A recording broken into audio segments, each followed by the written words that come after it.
Bonjour à tous.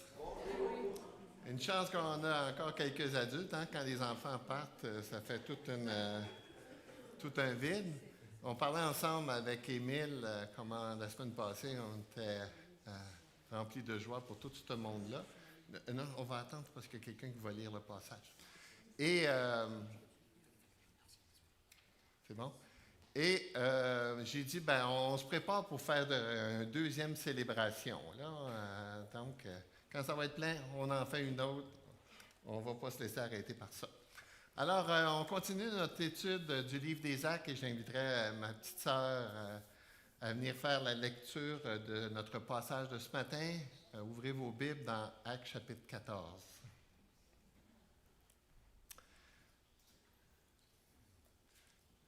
Moi, j'ai le privilège d'aller manger ses ailes quand on a fait l'activité Cassons la croûte. Alors, la prochaine qu'on va avoir, il faut aller chez elle. C'est une cuisinière en repas. Là, tu me mets ça où? Ah oui, mais t'es haute. À Icône, je vais m'approcher, je pense. Oui. À Icône, Paul et Barnabas entrèrent ensemble dans la synagogue des Juifs et ils parlèrent de telle manière qu'une grande multitude de Juifs et de Grecs crurent. Mais ceux des Juifs qui ne crurent point excitèrent et aigrirent les esprits des païens contre les frères. Ils restèrent cependant assez longtemps à Icône, parlant avec assurance, appuyés sur le Seigneur, qui rendait témoignage à la parole de sa grâce et permettait qu'il se fît par les mains des prodiges et des miracles. La population de la ville se divisa. Les uns étaient pour les Juifs, les autres pour les apôtres. Et comme les païens et les Juifs, de concert avec leurs chefs, se mettaient en mouvement pour les outrager et les lapider, Paul et Barnabas, en ayant eu connaissance, se réfugièrent dans les villes de la Lycaonie, à Lystre et à Derbe, et dans les contrées d'alentour. Ils y annoncèrent la bonne nouvelle. À Lystre se tenait assis un homme impotent des pieds, boiteux de naissance et qui n'avait jamais marché. Il écoutait parler Paul, et Paul, fixant les regards sur lui et voyant qu'il avait la foi pour être guéri, dit d'une voix forte, « Lève-toi droit sur tes pieds. » Et il se leva d'un bond et marcha. À la vue de ce que Paul avait fait, la foule éleva la voix et dit en langue lycaonienne, « Les dieux sont une forme humaine. Les dieux sous une forme humaine sont descendus vers nous. » Ils appelaient Barnabas, Jupiter et Paul Mercure parce que c'était lui qui portait la parole. Le prêtre de Jupiter, dont le temple était à l'entrée de la ville, amena des taureaux avec des bandelettes vers les portes et voulant de même que la foule offrit un sacrifice. Les apôtres, Barnabas et Paul, ayant appris cela, déchirèrent leurs vêtements et se précipitèrent au milieu de la foule en s'écriant « Ô hommes, pourquoi agissez-vous de la sorte? Nous aussi, nous sommes des hommes de la même nature que vous, et vous apportant une bonne nouvelle, nous vous exhortons à renoncer à ces choses vaines pour vous tourner vers le Dieu vivant qui a fait le ciel, la terre, la mer et tout ce qui s'y trouve. Ce Dieu, dans les âges passés, a laissé toutes les nations suivre leur propre voie, quoiqu'il n'ait cessé de rendre témoignage de ce qu'il est en faisant du bien, en vous dispensant du ciel les pluies et les saisons fertiles, en vous donnant la nourriture avec abondance et en remplissant vos cœurs de joie. À peine furent-ils, par ces paroles, empêchés la foule de leur offrir un sacrifice. Alors survinrent d'Antioche et d'Icône des Juifs qui gagnèrent la foule et qui, après avoir lapidé Paul, le traînèrent hors de la ville, pensant qu'il était mort. Mais les disciples l'ayant entouré, il se leva et entra dans la ville. Parfait. Merci beaucoup. Très bien. Alors, le titre de ce message aujourd'hui, c'est « Présenter l'Évangile pour le meilleur et pour le pire ». Cette semaine, j'ai eu l'occasion de recevoir un courriel d'un ami, d'un pasteur, qui me faisait mention que dans la plateforme du Parti libéral, il était clairement mentionné que leur plan était de couper les exemptions de taxes aux organisations religieuses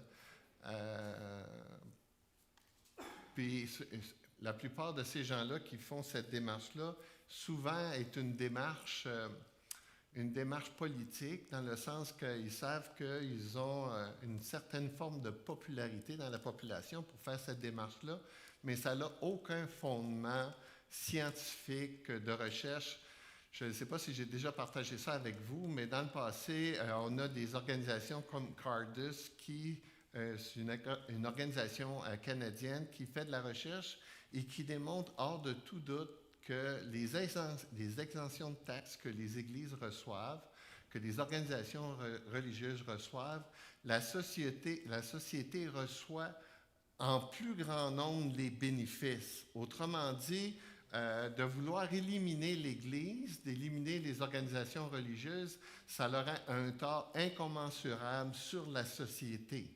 Et ça, c'est des épreuves qu'ils montrent, des études qui le démontrent. Alors, mais ça, c'est le discours qu'on a. On fait face à de l'opposition, on fait face à des résistances, on fait face à des rejets. Mais ça, ce n'est pas un phénomène nouveau. Ça existe depuis toute l'histoire de l'humanité. Ce qu'on retrouve dans les actes ici, on va le trouver peut-être pas de la même façon, peut-être pas... Enfin, je ne pense pas qu'on va aller en prison, mais ça pourrait arriver à un moment donné que, parce qu'on a un discours qui n'est pas conforme à la pensée unique, on pourrait subir des préjudices importants. La bonne nouvelle, c'est que peu importe le contexte spirituel de la société, Jésus va toujours continuer de bâtir son Église coûte que coûte, et on doit continuer d'annoncer l'Évangile pour le meilleur et pour le pire. C'est ça la bonne nouvelle. C'est qu'ils ne peuvent pas empêcher l'œuvre de Dieu. Ils ne peuvent pas limiter l'œuvre de Dieu. Dans toutes j'ai déjà mentionné ça dans le passé, dans toutes les sociétés capitalistes, communistes, fascistes, intégristes, l'Église est persécutée. Nous sommes les croyants les plus grands persécutés. Les chrétiens sont les plus grands persécutés dans le monde. Puis malgré ça, l'Évangile se répand. Malgré ça, les gens croient même au risque de leur vie. Et c'est comme on le voit dans notre histoire d'aujourd'hui. On voit que lorsque l'apôtre Paul a prêché l'Évangile, certains se sont ouverts à l'Évangile, puis d'autres se sont fermés à l'Évangile. C'est l'histoire de l'humanité. On est présentement dans une série des 3 voyages de l'apôtre Paul, et ça ici, c'est le parcours de l'apôtre Paul dans son premier voyage. On est vers la fin de son premier voyage. L'apôtre Paul est en train de mettre en exécution ce que Jésus a commandé aux apôtres. Hein? Souvenez-vous que dans Actes chapitre 1, Jésus avait dit « Mais vous recevrez une puissance, le Saint-Esprit survenant sur vous, et vous serez mes témoins à Jérusalem, dans toute la Judée, dans la Samarie et jusqu'aux extrémités de la terre. » C'est pour ça qu'on peut diviser le livre des Actes par ce commandement-là à 3 volets. Et nous, jusqu'aux extrémités de la terre, c'est qu'on est dans la 3e partie du commandement, au 21e siècle. On est en train d'expérimenter, de vivre jusqu'aux extrémités de la terre. C'est pour ça aussi qu'il y a une organisation évangélique qui fait de l'implantation d'églises. Ils ont appelé ça Acte 29. Je trouve ça intéressant, Acte 29, parce que le livre des Actes se termine à Acte 28, mais nous, on est en train d'accomplir Acte 29. On voit l'Évangile qui continue de se répandre jusqu'aux extrémités de la terre. Donc, on est durant le premier voyage de l'apôtre Paul ici, et là, le chapitre 14 est divisé en 3 parties. Ils ont évangélisé la ville d'Icône, de Lystre, et la semaine prochaine, on va voir ensemble la ville de Derbe. Donc, d'une certaine façon, comme je disais, on est dans Acte 29, on est au 21e siècle, et Dieu continue de répandre l'Évangile. On peut ressortir beaucoup d'informations au travers des voyages missionnaires de l'apôtre Paul. De quelle façon ils ont annoncé l'Évangile? De quelle façon ils s'y sont pris? Est-ce qu'ils ont suivi un plan quelconque? On peut s'inspirer de ce modèle-là pour nos propres vies. Qu'est-ce qu'on peut mettre en pratique sur le modèle qu'ils nous ont donné? Donc, les apôtres ont suivi un modèle assez similaire d'un endroit à l'autre avec lequel on peut s'inspirer. Donc, regardons ensemble 4 dimensions de la façon dont l'apôtre Paul a annoncé l'Évangile ici dans Acte 14. Premièrement, il annonçait l'Évangile suivant un plan précis. Pourquoi je dis ça, un plan précis? C'est parce qu'on voit d'une ville à l'autre l'apôtre Paul suivre un modèle, suivre une certaine pratique. Par exemple, on voit que l'apôtre Paul a évangélisé des grands centres. C'est pas qu'il n'a pas parlé de l'Évangile dans des petits centres, dans les petits villages, dans les petites villes, mais il s'est concentré particulièrement dans les grands centres, dans les grandes villes. Et quand l'Évangile se répand à l'intérieur d'une grande ville, on peut atteindre les villages ou les petites villes qui sont autour, ou même les petites villes qui sont autour peuvent être, les églises dans des petits centres peuvent être soutenues par les grandes églises. Avec Michel Habib, notre frère, on a discuté souvent de ça. Comment est-ce qu'on peut aider les églises en région éloignée? Bien, ce que ça prend, c'est que ça prend des grosses églises qui soutiennent ces églises-là. À Mascouche, on a fait ça. J'aimais ça. Moi, j'allais visiter les petites églises qu'on soutenait, qu'on a implantées, que ce soit à Gaspé, à Grand-Sault. J'allais là avec la jeunesse. On allait passer 1 semaine, 2 semaines pour évangéliser, pour les encourager, les soutenir et les soutenir financièrement. Parce qu'en règle générale, les petites églises trouvent difficilement l'autonomie. On n'est pas capable de soutenir financièrement le salaire d'un pasteur, alors ils ont besoin de l'aide des grandes églises. Et si Dieu un jour nous prête la grâce de devenir une grande église, il va falloir faire ça. On ne peut pas garder la bénédiction pour nous.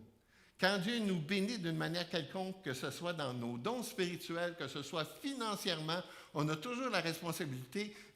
L'idée, David dit dans le psaume 23, « Ma coupe déborde ». Ce que ça veut dire déborde, ça veut dire que ça déborde sur les autres. On bénit les autres. Jamais Dieu nous bénit pour nous-mêmes. C'est toujours pour qu'on devienne une bénédiction dans la vie des autres. Alors, et c'est pour ça, même des fois au Québec, on a peut-être manqué notre coup dans le sens que des fois, on mettait de l'énergie sur une petite église alors qu'il aurait fallu mettre de l'énergie sur des grandes églises pour soutenir les petites églises. Alors, donc, on voit ça quand même au travers de l'évangélisation de Paul, qu'il a touché particulièrement les grands centres. Mais il y avait aussi une autre stratégie, l'apôtre Paul, quand il évangélisait, on l'a déjà vu ensemble un peu, il débutait toujours quand il allait dans une ville, dans une synagogue. Dans la souveraineté de Dieu, Dieu avait prévu que dans toutes les villes de l'Asie, il puisse avoir des synagogues. Et pourquoi il y avait des synagogues? C'est à cause de diaspora. Diaspora veut juste dire dispersion. Le peuple juif, ça a été un peuple qui a été dispersé partout au travers de l'histoire, pas juste à une époque, mais au travers de plusieurs époques. Et c'est pour ça, par exemple, qu'en Allemagne, il y avait beaucoup de Juifs, parce que c'est encore une fois le fruit de la dispersion des Juifs qui se sont répandus dans le monde. Et on n'a pas le temps de le voir ce matin, mais ce serait intéressant, ça, mon Julien, mon apologète, que tu puisses faire une étude là-dessus, de voir comment est-ce que Dieu a béni ce peuple-là, ce peuple juif-là. Là. Les scientifiques, les philosophes, beaucoup sont, comparativement à d'autres nationalités, un peuple qui est rempli d'hommes doués, de femmes douées, un peuple qui finalement a été béni par Dieu. Donc, dans les synagogues, c'est particulièrement vrai à l'époque d'Alexandre le Grand. Alexandre le Grand, c'est celui qui a battu les Perses, puis qui a conquis l'Asie, tout ça. Et son but, lui, c'était de convertir tous ces peuples-là à la culture grecque.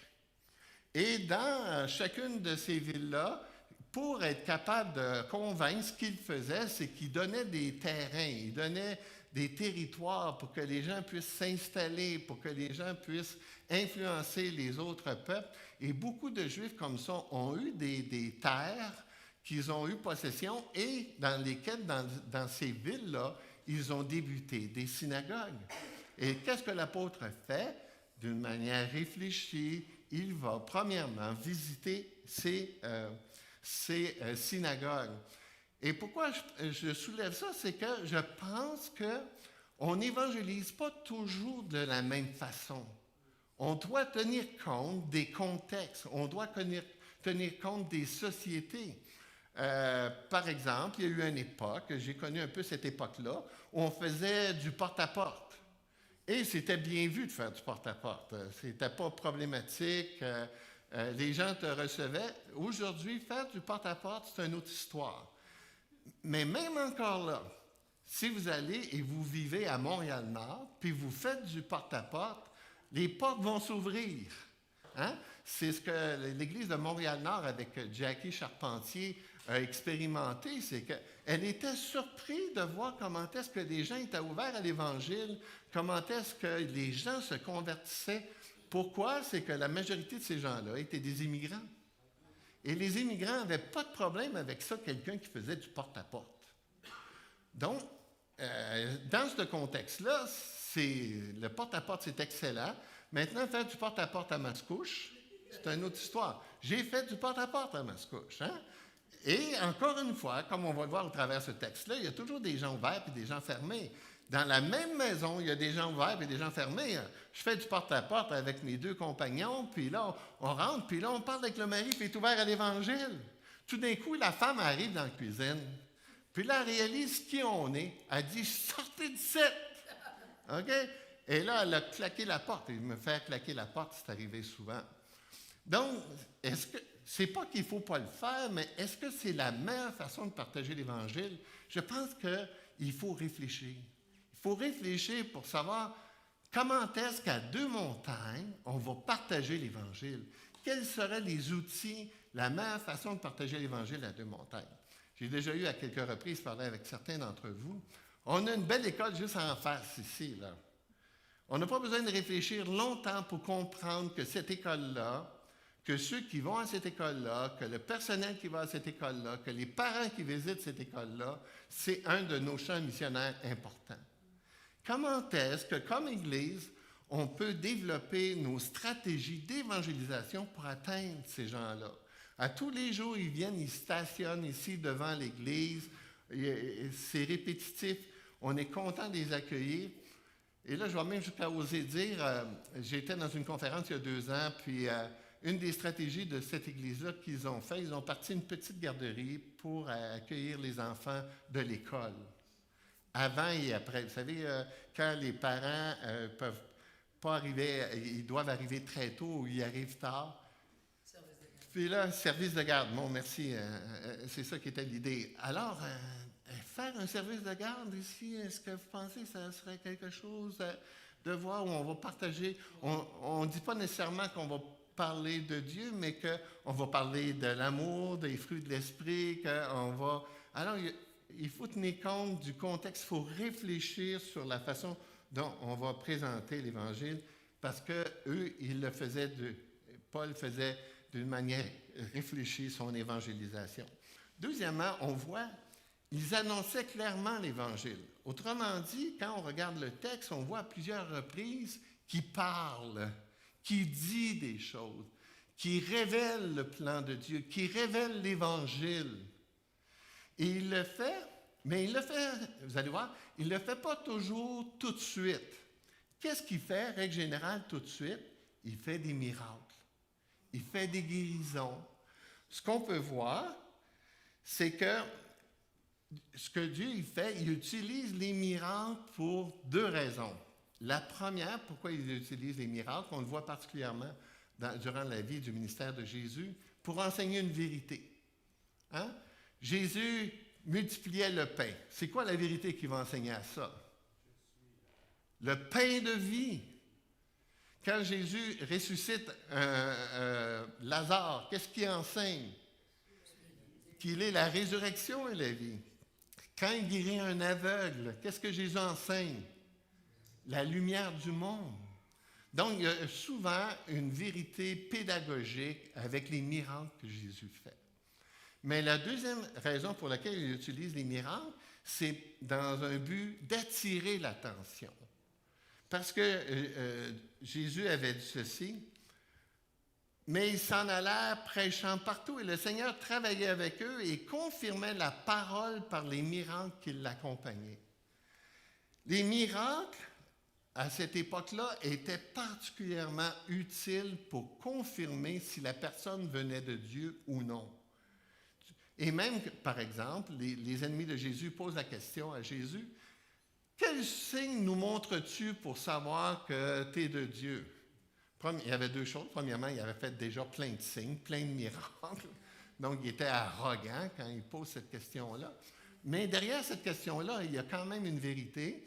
C'est que le mot grec, on l'a déjà vu ensemble, les miracles, en grec, c'est pourrait être traduit par signe ou, si vous voulez, signature. Comment on reconnaît si un chèque est véridique? On va voir la signature. Si la signature est conforme quand on a ouvert le compte, on sait que ce chèque-là est véritable. Alors, de la même façon, quand les disciples parlaient, le message qu'ils apportaient était confirmé par les signes, par les miracles. Et là, l'apôtre Paul, comme il le fait souvent le miracle, on voit ça dans les actes, est la base d'une prédication. Miracle, confirmation de Dieu, et là, il prêche l'Évangile. Alors, dans le contexte ici, dans la deuxième partie du passage, ce que Paul fait, c'est qu'il guérit un boiteux, un peu comme on voit un peu plus tôt dans Acte 3, celui qui a été guéri à la porte la Belle. Paul voit cet homme-là, puis il voit cette occasion-là pour pouvoir attirer l'attention sur ce qu'il va dire. Et là, il commande, il guérit cet homme-là, et la guérison est impressionnante parce que quand quelqu'un n'a jamais marché, puis qu'il se met à marcher, règle générale, il ne sait pas marcher. OK? Il n'est pas capable. Même chose pour la voix, l'élocution. Alors, les miracles dans la Bible, c'est vraiment fantastique. Ce n'est pas des miracles en 10 étapes. Hein? C'est paf! Il se lève debout, puis qu'est-ce qu'il fait? Il marche. Hein? Dans Acte 3, qu'est-ce qu'il fait? Il saute. C'est phénoménal. On ne peut pas imiter ça. Alors là, les gens qui sont là, ils sont vraiment, l'attention est créée, ils sont prêts. Et là, qu'est-ce qu'il fait? C'est que là, il prêche l'Évangile. Il a l'attention des gens et il parle de Dieu. Comme dans Romains, on a ça ici. Hein? Comment donc invoqueront-ils celui en qui ils n'ont pas cru? Mais comment croiront-ils en celui dont ils n'ont pas entendu parler? C'est pour ça qu'il faut en parler. On a parlé souvent que comment est-ce que nos comportements, nos attitudes, notre témoignage est important, puis c'est important. Mais ça n'enlève pas la responsabilité d'ouvrir la bouche puis de parler du message de Dieu. Comment en entendront-ils parler si personne qui prêche? Et comment y aura-t-il des prédicateurs s'ils ne sont pas envoyés, selon qu'il est écrit, qu'ils sont beaux les pieds de ceux qui annoncent la paix, de ceux qui annoncent de bonnes nouvelles? Donc, Paul est convaincant ici, il nous dit qu'il faut ouvrir la bouche.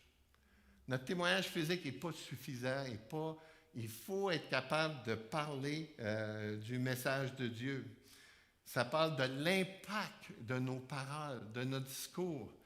Dans le cas de Gabriel et Armand, eux autres ont vu dans leur témoignage physique, leur comportement, qu'ils avaient un comportement qui honorait Dieu. Mais il faut aller plus loin que ça. Ça, c'est bien, c'est nécessaire, c'est même indispensable. Il y a des gens qui ne devraient pas parler de Dieu quand on considère leur vie. Hein? Là, les bottines ne suivent pas les babines. Hein? Alors, donc, ici, mais comprenez qu'on est tous des ambassadeurs. On a toute cette responsabilité-là de parler, de communiquer le message de l'Évangile. Nous faisons donc les fonctions d'ambassadeurs pour Christ. Un ambassadeur, c'est un représentant d'un pays. Nous, notre pays, c'est le royaume des cieux, c'est le royaume de Dieu, puis on a tous cette responsabilité-là de représenter Dieu dans le monde dans lequel on est. Comme si Dieu exhortait par nous. Nous vous en supplions au nom de Christ, soyez réconciliés avec Dieu. Donc, peu importe où Dieu te place, que ce soit dans une classe au cégep ou au secondaire ou dans une cuisine ou à shop ou dans tu as un auditoire autour de toi qui ont besoin d'entendre le message de l'Évangile. Et donc, de là, l'importance de vraiment réfléchir à ce qu'on dit. Quand ils m'ont engagé comme directeur général de l'association, je leur ai donné 5 raisons pour ne pas m'engager. Puis l'une d'elles, je leur ai dit, je vais dire des choses que vous n'aimerez pas, parce que des fois, je ne suis pas réfléchi. Ça sort, tu sais, puis là, c'est sorti, il est trop tard, là, j'ai dit une niaiserie. Là. Alors, des fois, je dis des niaiseries souvent, tu sais, un lapsus. Et donc, c'est ça, c'est que souvent, avant d'aller à quelque part, je demande à Dieu, Seigneur, donne-moi donc la maîtrise de soi, là, pour pas que je dise des niaiseries. Et parce qu'on a un impact avec les paroles qu'on a pour le monde autour de nous. Ça a un impact positif chez certains, puis négatif chez d'autres, parce qu'on va avoir toujours ces 2 catégories-là, de gens qui sont ouverts à l'Évangile, puis des gens qui ne le sont pas. Mais maintenant, ici, l'apôtre Paul, ce qu'on voit, c'est que malgré l'opposition, qu'est-ce qu'il fait? Il parle. Il parle de l'Évangile, il proclame l'Évangile. C'est écrit au verset 3 et 4. Ils restèrent cependant assez longtemps, parlant avec quoi? Assurance. Malgré la résistance, malgré la persécution, ils continuent de parler avec assurance. Et cette assurance-là, bien, c'est un miracle de Dieu. C'est Dieu qui fait ce miracle-là. Paul il dit ici dans 1 Thessaloniciens 2 à 4, « Après avoir souffert et reçu des outrages à Philippe, comme vous le savez, nous prîmes l'assurance, comment? En notre Dieu. » Notre assurance ou notre courage ne vient pas de nous. Est-ce que ça vous arrive des fois d'avoir peur de parler? Ben oui. Ça, on appelle ça humain. Maintenant, ce qui est divin, c'est Dieu qui l'a fait. C'est pour ça que si c'est dans notre prière quotidienne, Seigneur Jésus, aujourd'hui, là, donne-moi du courage d'ouvrir la bouche. Donne-moi du courage. Paul, il dit, comment il dit ça dans Timothée? Il dit, favorable ou non. Mais c'est Dieu qui fait ce miracle-là. Très souvent, hein, j'en ai parlé dans mes lectures quotidiennes. Le matin, je lis des courtes biographies. Puis là, je lis ces hommes-là, puis ces femmes-là, c'est des géants. Puis là, je me dis tout le temps, hey, c'était des gens courageux. La majorité d'entre eux sont morts martyrs. Et là, je me dis, des fois, moi, je suis gêné parce que je vais être rejeté, puis je vais... Hey. Mais ces gens-là, martyrs, là, vous savez quoi? C'est la puissance de Dieu. C'est pas par leur propre force que tout d'un coup, ils sont capables d'avoir de l'assurance puis de résister à la persécution. C'est Dieu qui fait ce miracle-là dans leur vie. Et c'est pour ça qu'on peut le demander à Dieu. Hey, Seigneur Jésus, là, aujourd'hui, donne-moi ce courage-là là, de combattant, ce courage-là d'ouvrir la bouche puis de parler de Jésus, peu importe s'il y a une résistance. Même chose dans Éphésiens 6, 19. Priez pour moi afin qu'il me soit donné, quand j'ouvre la bouche, de faire connaître hardiment, librement le mystère de l'Évangile, pour lequel je suis ambassadeur dans les chaînes, et que j'en parle avec quoi? Assurance. Pourquoi? Parce que dans les gens qui sont autour de nous, il va toujours avoir du monde qui vont s'opposer. Toujours du monde qui vont te rejeter. Toujours du monde qui vont rire de toi. Parce que c'est la nature humaine d'être comme ça. Ceux qui n'ont pas connu Dieu, bien, ils réagissent en ennemis de Dieu. Acte 4, on n'a pas le temps juste la fin. Et maintenant, après avoir été persécutés, l'Église prie ensemble et ils demandent, maintenant Seigneur, vois leurs menaces et donne à tes serviteurs d'annoncer ta parole avec une pleine assurance. Ils demandent à Dieu de faire ce miracle-là dans leur vie. Et pourquoi? Parce qu'on a besoin de cette assurance-là, c'est parce qu'on a le plus beau des messages. La plus grande espérance que les hommes ont besoin d'entendre, c'est l'Évangile. Quand je suis venu à l'Évangile, je l'ai compris ça, puis j'ai rêvé qu'on était pour envahir le Québec pour Christ. J'ai rêvé on était pour gagner du terrain, un peu plus de terrain, un peu plus de terrain. Et à mon époque, quand je suis venu à l'Évangile, ça se répandait. Puis là, d'un coup, ça s'est plafonné, puis ça l'a même un peu diminué. Mais la bonne nouvelle, c'est quoi? C'est que c'est en train de revenir. Les portes s'ouvrent, les générations, les jeunes générations s'intéressent à l'Évangile. Puis on doit ouvrir la bouche parce que c'est le plus beau des messages qu'on a. Je réfléchissais dernièrement, j'ai déjà partagé, on est impliqué dans une poursuite à cause d'un pasteur qui n'a pas été un bon témoignage, tout ça. Puis une des personnes qui nous poursuit, je le connais bien, c'est quelqu'un qui avait un ministère auprès des Autochtones. Et les Autochtones, ça a été un peuple qui était abusé, là. OK? Un peuple... c'est triste, là, si vous vous souvenez, quand notre ami Denis Maisonneuve est venu parler. C'est dommage que ce frère-là s'est détourné de l'Évangile parce qu'il y avait le plus beau message d'espoir pour les Autochtones, c'est l'Évangile. Passer au travers le processus de pardon. Passer au travers le processus de transformation par l'Évangile. On a un message d'espoir. On a le plus beau message que tous les psychologues, tous les psychiatres du monde. On a le plus beau message. Jésus dit, vous êtes le sel de la terre. C'est nous, ça. Mais si le sel perd sa saveur, à quoi la lui rendra-t-on? Il ne sert plus qu'à être jeté dehors et foulé aux pieds par les hommes. Vous êtes la lumière du monde. Une ville située sur une montagne ne peut être cachée. On n'allume pas une lampe pour la mettre sous le boisseau, mais on la met sur le chandelier et elle éclaire tous ceux qui sont dans la maison. Que votre lumière luise ainsi devant les hommes, afin qu'ils voient vos bonnes œuvres et qu'ils glorifient votre Père qui est dans les cieux. Certains théologiens voient que le sel fait référence à notre caractère chrétien et la lumière fait référence à ce qu'on dit, à notre discours, au message de la bonne nouvelle. C'est pour ça que même s'il y a de l'indifférence, même s'il y a des gens qui nous persécutent, mais on doit continuer parce qu'on a le plus beau message de Dieu. Là, je suis obligé d'aller vite, alors oubliez les slides. Troisièmement, ils annonçaient l'Évangile malgré l'opposition, comme on vient de le voir.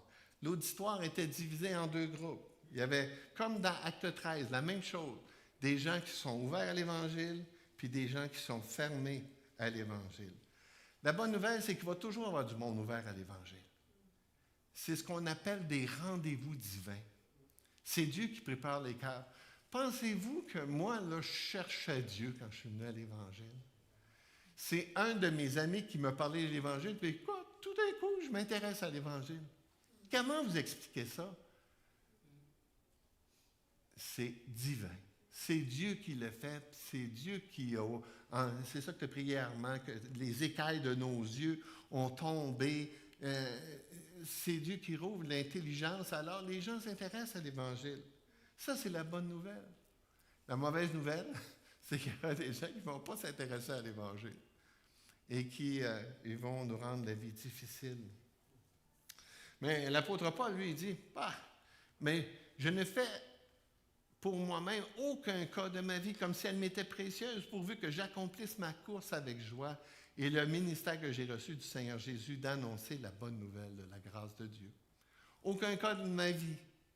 Oui, il y a des gens qui vont me rejeter, oui, il y a des gens qui vont me faire du tort, mais on va continuer à parler de l'Évangile parce qu'on a le plus beau message du monde. Parler malgré l'opposition, parler malgré le manque d'intérêt. Paul dit à un pasteur qui semblait manquer d'assurance, il dit à Timothée, prêche la parole, insiste en toute occasion, favorable ou non, reprend, censure, exhorte, en toute douceur et en instruisant. Je pense un petit peu plus loin, je l'ai mis, ce passage-là, il dit qu'on n'a pas reçu un esprit de timidité, mais qu'une parole d'assurance, et cette parole d'assurance-là, encore une fois, ne vient pas de nous, mais vient de Dieu. Même l'apôtre Paul, dans la première ville, quand il a vu l'opposition qu'il y avait, il a quitté pour s'en aller dans l'autre ville après Lystre. Pardon. Il n'a pas quitté la ville parce qu'il a eu peur. Il a quitté la ville par sagesse, par intelligence, parce qu'il voulait continuer de prêcher l'Évangile. Puis d'ailleurs, dans l'autre ville après, bien là, il n'a pas pu échapper à la persécution. Ils l'ont lapidé. Ils l'ont lapidé au point qu'il était sûr qu'il était mort. Les disciples, ça m'impressionne, ça ne peut pas venir de nous. Les disciples l'entourent pour finalement réaliser qu'il n'est pas mort. Est-ce que c'est parce qu'il était assommé? Est-ce que Dieu l'a ressuscité? On ne sait pas. Le texte ne le dit pas. Mais ce qui m'impressionne, il se lève debout, qu'est-ce qu'il fait? Il va continuer de prêcher l'Évangile. Impressionnant. Hein? Tu dirais, peut-être tu aurais droit à un sabbatique, là, un 3 mois ou un 6 mois, là, quelque chose comme ça. Non. Mais non, il continue. Et là, non seulement il continue, mais Dieu produit encore une fois des résultats. Là, ça nous conduit à ce dernier épisode. Ils annonçaient l'Évangile avec humilité. Pourquoi avec humilité? C'est que quand ils ont arrivé et ils ont fait le miracle, les gens de la ville ils ont été impressionnés, forcément. Hein? Puis là, eux, ils n'ont aucune connaissance de l'Ancien Testament, aucune connaissance de la Bible.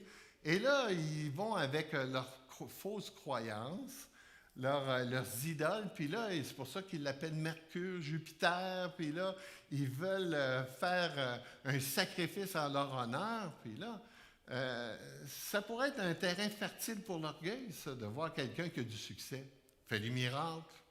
Même, hein, l'apôtre Paul, on n'a pas le temps de le lire, là, mais dans 2 Corinthiens 12, il dit, hein, pour pas que je sois enflé d'orgueil, hein, Dieu a mis une écharpe dans la chair pour pas m'enorgueillir à cause de l'excellence de ses révélations. Je peux comprendre. Puis c'est un piège qui guette tous les chrétiens, ça. C'est un piège qui guette tous les pasteurs. Le succès, la réussite, fais des miracles, lève-toi et marche.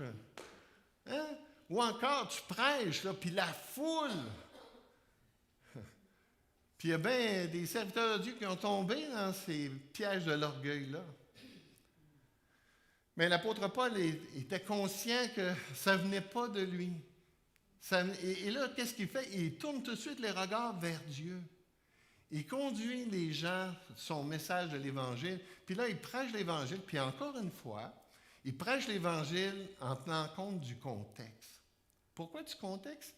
Bien, il ne commence pas à leur dire, vous savez, le Dieu d'Abraham, d'Isaac et de Jacob, il ne fait pas ça. Qu'est-ce qu'il fait? Il commence à parler de la création. Ils parlent quelque chose, ils sont capables de comprendre. Ils sont en train de parler, il leur parle qu'il les fait raisonner. Et je me souviens que j'ai fait la même chose avec un de mes frères, mon frère le plus vieux. Il a été escalader une partie du mont Everest. Il n'a pas été bien loin, il a été juste au camp de base, puis il en avait assez pour son argent. Là. Puis je dis, quand tu vas arriver là-bas, André, là, je te donne une lettre. Je lui ai donné une lettre. Puis j'ai dit, tu vas lire ma lettre. Il a dit, OK. Alors, il n'a pas ouvert la lettre, il a gardé ça dans ses bagages, puis il est arrivé là-bas. Puis là, j'ai dit à André, là, j'ai dit, qu'est-ce que tu vois autour de toi? Ces montagnes majestueuses, tellement belles, la création de Dieu. Même des païens sont capables de comprendre ça, tellement que c'est beau, c'est grand. Bien, nous, on a malheureusement, mon frère ne s'est pas tourné vers l'Évangile, pas encore. Mais on peut quand même voir la signature d'un créateur, d'un Dieu créateur. Dieu voulant, on devrait avoir une belle présentation là-dessus à l'Église.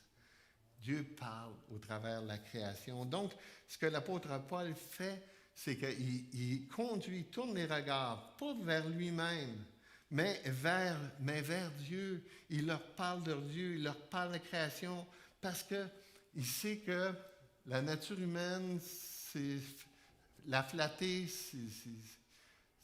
ça l'aime ça, là. Tu sais, hein, j'ai déjà partagé que quand je finis un message, puis je sais que c'est un bon message, il y a une petite voix qui me dit « T'as bien prêché. » Je l'entends, cette petite voix-là. Là. Je n'ai pas besoin d'autre pour me le dire. Là, tu sais. Et même l'apôtre Pierre, hein, il met en garde, il dit « De même, vous qui êtes jeunes, soyez soumis aux anciens et tous, dans vos rapports mutuels, revêtez-vous d'humilité. Car Dieu résiste aux orgueilleux. » Quand j'étais jeune pasteur, puis je suis devenu pasteur principal à Mascouche, on était à peu près 280 personnes. Et là, il y avait une petite voix qui me disait en dedans de moi-même, « Tu vas voir, là, moi je vais emmener cette église-là, là, 450 personnes. Parce que moi, je suis un pasteur, je suis un enseignant. Puis tu vas voir. » Un an plus tard, on avait perdu 100 personnes. On n'a pas monté à 450, on a diminué. Puis je dirais que dans ma vie, ça a été l'un des plus importants épisodes de ma vie. J'ai perdu confiance en moi. J'ai compris que c'est pas toi qui fais ça. Là. Dieu, il peut t'appeler à être pasteur d'une grande église, mais ça se peut qu'il t'appelle. Tu ne veux pas appeler pasteur d'une grande église. J'étais tellement brisé devant Dieu, là, parce qu'à chaque semaine, je recevais plein de critiques. Tu es trop sévère, tu n'es pas assez sévère, tu es trop théologique, tu n'es pas assez théologique. Le même message, ça va mal à la shop, là, tu ne sais plus quoi écrire, hein, le syndrome de ce que j'appelle la page blanche. Et là, mais ce brisement-là a été profitable dans ma vie, puis je m'en souviens tout le temps. Je me souviens où j'étais, là, assis dans ma chambre à coucher, à terre, brisé. Parce que Dieu résiste aux orgueilleux. Il ne peut pas utiliser un orgueilleux. Puis ça, tu n'as pas besoin d'être pasteur d'une grande église pour vivre ça. Là. Tu peux le vivre dans ton mariage. Tu peux le vivre dans tes relations avec ton conjoint. Tu peux le vivre dans tes relations avec tes enfants. Tu peux le vivre dans tes relations avec tes frères et tes sœurs à l'église. Humiliez-vous donc sous la puissante main de Dieu, afin qu'il vous élève au temps convenable. Et il accorde au contraire une grâce excellente. C'est pourquoi l'Écriture dit « Dieu résiste aux orgueilleux, mais il fait grâce aux humbles. » Dans ce passage-là que je mentionnais tantôt, quand on voit le contexte de ce passage-là, c'est tellement extraordinaire parce que juste au début du chapitre, c'est là qu'il parle de toutes des révélations extraordinaires qu'il a eues de Dieu. Et Dieu, pour le garder dans l'humilité, l'apôtre Paul, il a permis qu'il y ait quelque chose dans sa vie. Il y a toutes sortes d'opinions pour savoir c'est quoi les chartes dans la chair. Certains disent que c'est une maladie. D'autres disent que le contexte donne, c'est les critiques qu'il avait dans l'Église. Pour pas qu'il s'enorgueille, Dieu a permis qu'il soit critiqué pour garder l'apôtre Paul dans l'humilité.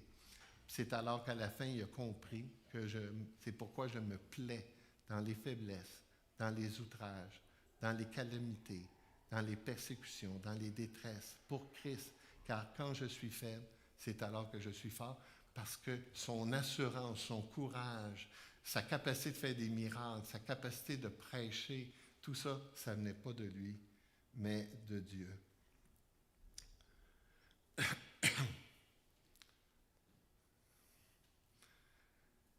Paul a fait une grande impression lors de son séjour à Icône.